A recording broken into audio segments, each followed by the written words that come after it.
Estamos nuevamente en el aire de Agenda Abierta 21 y es el momento de escuchar al licenciado Roberto Candelaresi, que nos va a traer un tema que, ¿cómo se titula hoy? La ideología que todo lo impregna. La ideología que todo lo impregna. Así que ya nos va a estar ilustrando de qué se trata esto. Contanos, Roberto.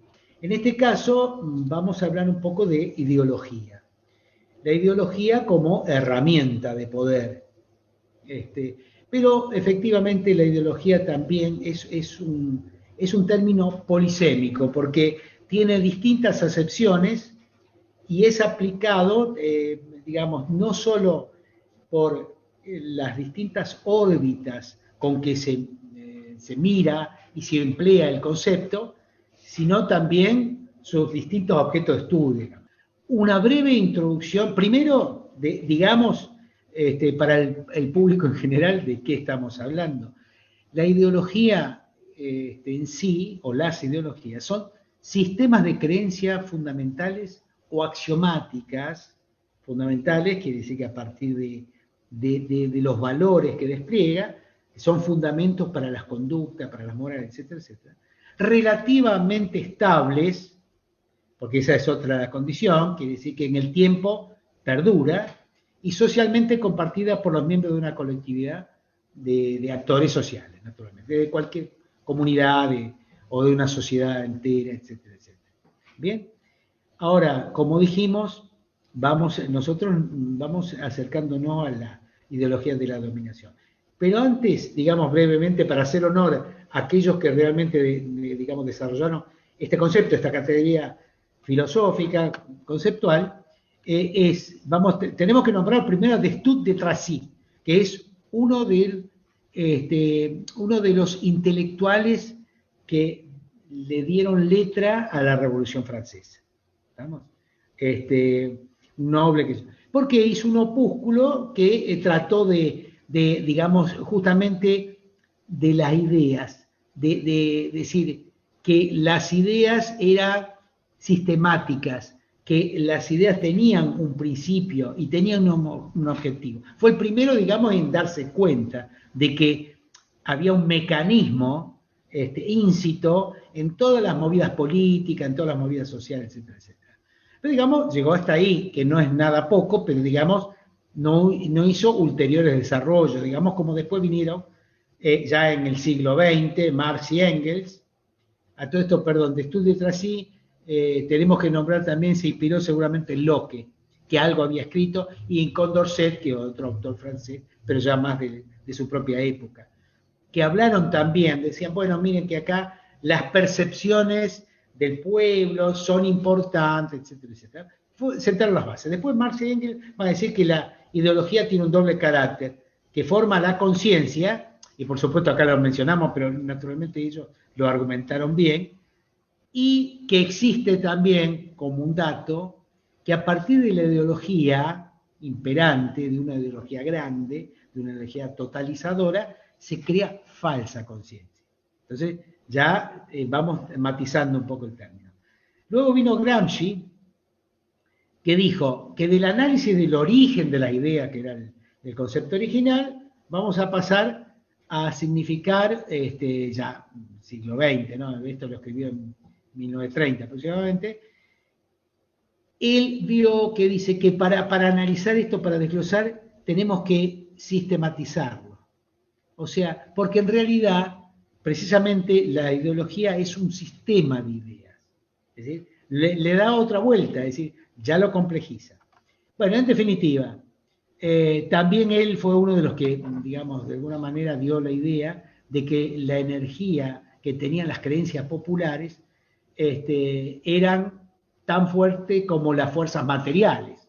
Es decir, la convicción, toda vez que hablamos de seres humanos, la convicción mueve voluntades. ¿De qué se trata realmente, operativamente, la ideología? Bueno, la ideología se trata de una herramienta básicamente de dominación. Es decir, puede ser usada como tal, y en general lo es, naturalmente. Quiero decir que existe también en todo grupo social, en todos, digamos, en partes, o sea, partes en el sentido como partidos, sectores sociales, también tienen su propia ideología. Es decir, incluso en la vida social de un país, el feminismo es una ideología, el socialismo es otra ideología. Digo para dar simplemente ejemplos, es decir, que, digamos, no son totalizadoras, tienen un fin común, y una vez que se logra cristalizar en el sentido común, se absorben esas reivindicaciones, digamos, ya pasa a ser, ya cesan de ser ideologías particulares, sino que ya se asume como el sentido común de la sociedad, del orden de las cosas. Entonces, que en todo caso ese orden sí está regido por la otra ideología que a nosotros nos interesa, que es la de dominación.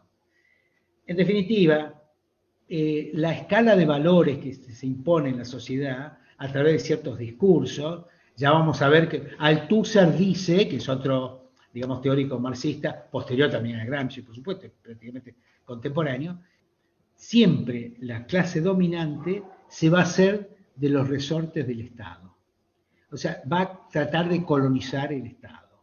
Es decir, no quiere decir el gobierno necesariamente, sí el Estado. A veces, como ocurre en nuestro país, como ha ocurrido casi toda Europa, por ejemplo, digamos, el conservadurismo neoliberal prácticamente campea en la mayoría de los países poderosos, incluso de Europa, con matices, digamos, digamos, conforme a sus socios, etcétera, etcétera.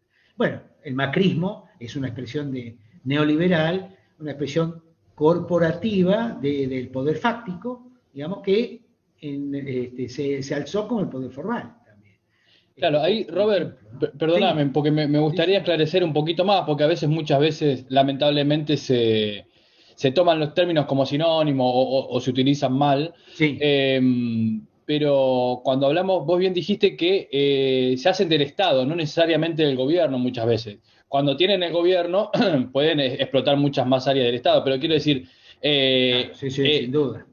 se asientan sobre los resortes del Estado para hacer prevalecer el ejercicio de su poder. Entonces, me gustaría si podés ir un poquito más fino en eso, si te parece. Sí, Digo, para correcto. esclarecer un poquito eso. Sí, sí, sin duda. Lo que yo quería presentar era, respecto de Althusser, justamente que él describe los aparatos ideológicos del Estado, Claro, que no necesariamente todos pertenecen al Estado, no necesariamente, sino que del Estado como que concentra el poder formal, pero son muchas veces son los medios de comunicación, los medios de prensa, claro. el sistema educativo, por ejemplo. En fin, hay una serie de otros, de otros aparatos ideológicos del Estado que contribuyen a generar esa ideología. Es decir, en definitiva, la ideología es, digamos, aquel corpus de ética, de moral, de sentido común que todo el mundo o la gran mayoría de la sociedad comparte. Y entonces es la que crea la conciencia de que las cosas son así porque así son. ¿eh? Así decía digamos, un autor, un filósofo. Las cosas son así porque así son. Quiere decir que le da naturalidad, porque precisamente naturalizan, digamos, la verdad histórica tal como se la presenta, acríticamente, sin ninguna reflexión, porque asumen lo que creemos todos es lo que debe ser acertado. Lo que Althusser va a decir también, y algo que quiero decir destacar, es que de todos estos aparatos ideológicos, el más importante es la escuela. La escuela. Él centra eso. Así que, bueno, y si leemos un poquito a Freire, a, este, Freire es digamos, el pedagogo Claro. brasileño, sí, vamos a ver que tiene mucha razón. En el artículo destallo un poquito alguna idea, digamos, acerca de la educación según la visión, digamos, de Freire. Pero digamos simplemente que fíjense que la ideología dominante controla el sistema educativo, esté quien esté en el poder. Porque como digo, como también tiene reservas y tiene cierta colonización, naturalmente no en todo el Estado, en ciertas áreas, en general propenden a manejar las áreas clave. Por eso a veces ponen hombres y hombros propios, digamos, a conducir algunos sectores estratégicos, para que orienten, digamos, y coincidan con su...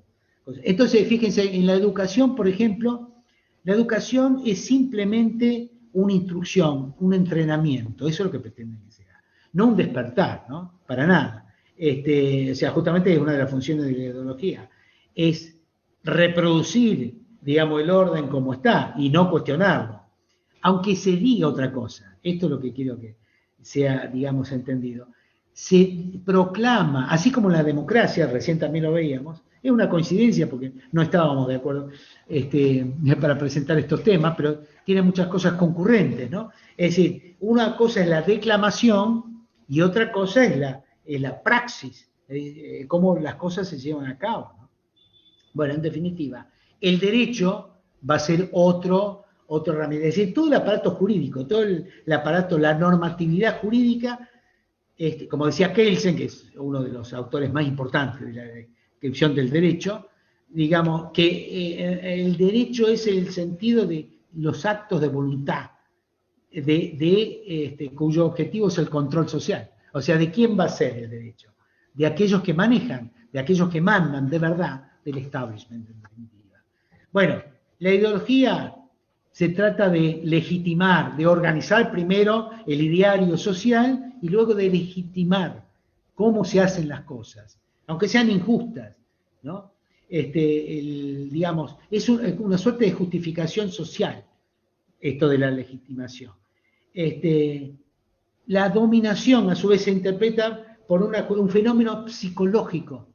Y si se quiere, el psicoanálisis ha desarrollado muchas, digamos, justificaciones de alguna manera, cómo socialmente los individuos, que somos interpelados por la ideología, que es otra de las características, toda ideología, es decir, todo sentimiento común, a su vez incorpora a los individuos, los hace sujetos, digamos, los interpela, los convierte en sujetos y en ese momento no nos damos cuenta, al empezar a compartir valores, acríticamente, insisto, sin reflexionar demasiado, estamos siendo partícipes del sojuzgamiento, involuntariamente, pero digamos inconscientemente quiero decir, pero casi es voluntario. En el Claro, ahí, Robert, hay una frase, yo no me acuerdo si lo saqué de alguna lectura de Marx o de Gramsci o por ahí, o me la inventé haciendo un resumen de por ahí, que es como las élites, el poder logra hacer prevalecer su ideología sobre el común de los ciudadanos, aun cuando estas son contrarias a sus propios intereses. Entonces creo que eso de alguna manera también puede aportar a graficar esto que nos estás diciendo. Nosotros siempre como conclusión, digamos, lo que proponemos es nuestro propio camino, que es el de la emancipación, ¿verdad? Entonces, digo, teniendo en claro, porque en definitiva, digamos, la gente que no despierta, que no abre los ojos, es inútil al momento de proyectar un cambio. Entonces, lo primero que tenemos que hacer es generar conciencia, es decir, de que existe una ideología y que las cosas pueden ser de otra manera. Simplemente eso. Perfecto, Robert, clarísimo, muy interesante. Así que, siguiendo esta continuidad que venís trayendo en las últimas columnas, seguiremos quizás en esa línea. Así que te agradezco la participación y muy interesante todo lo que nos trajiste. Será hasta el próximo viernes. Gracias, Miguel, hasta el viernes que viene. Un abrazo. Feliz Día de la Independencia. Feliz Día de la Independencia, claro. Un abrazo grande.